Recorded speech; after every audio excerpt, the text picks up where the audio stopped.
Welcome to our channel, and ngayong araw is tuturo ko sa inyo kung paano nga ba mag-setup ng React sa yung mga IDE. So, una natin gagawin guys is gagawa muna tayo ng folder.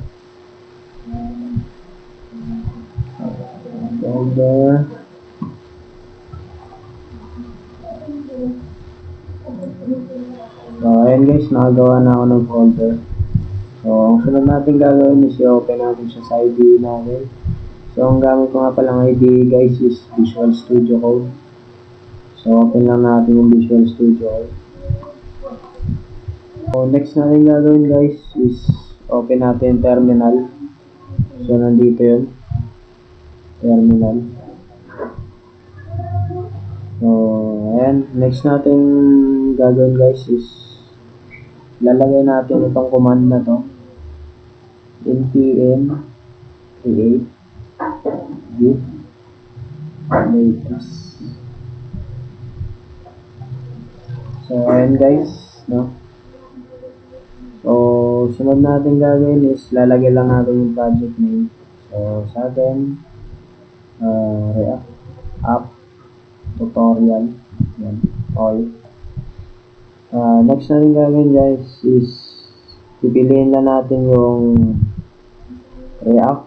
So, ayan, nandito siya.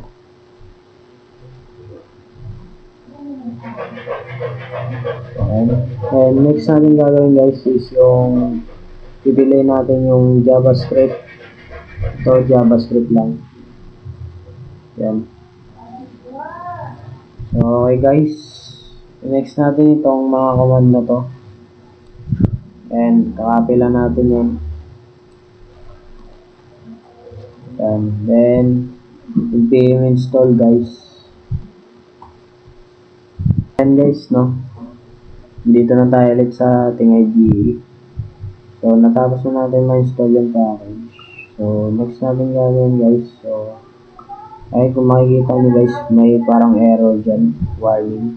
Ayan.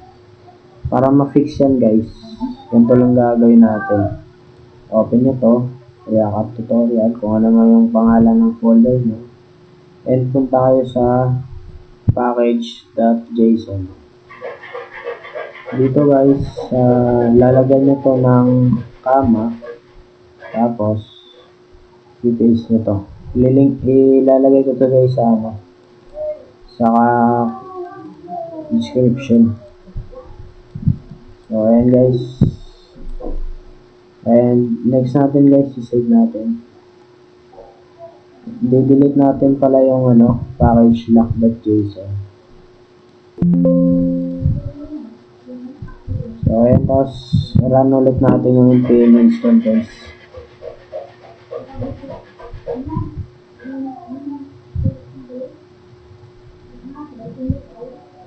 So, ayan guys, kung makikita nyo, sabi dito, remove 8 packages, change 2 packages, and edited 266 packages in 4 seconds. So, ayan.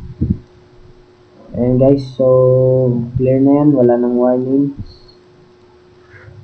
Ang sunod natin gagawin guys is npm rounded. Yan. So, ayan guys, nakaroon na yung React natin. So, mapapansin nyo, nandito siya. Dito siya naka-host. So, control, tas click nyo yun guys. Yan. So, mapupunta kayo dito sa ayan, dito guys, sa website na to. So, ayan lang guys, no? Sana may natutunan kayo. Kung may tanong kayo, comment lang kayo sa comment section. So, dito na tayo magtatapos guys. Thank you.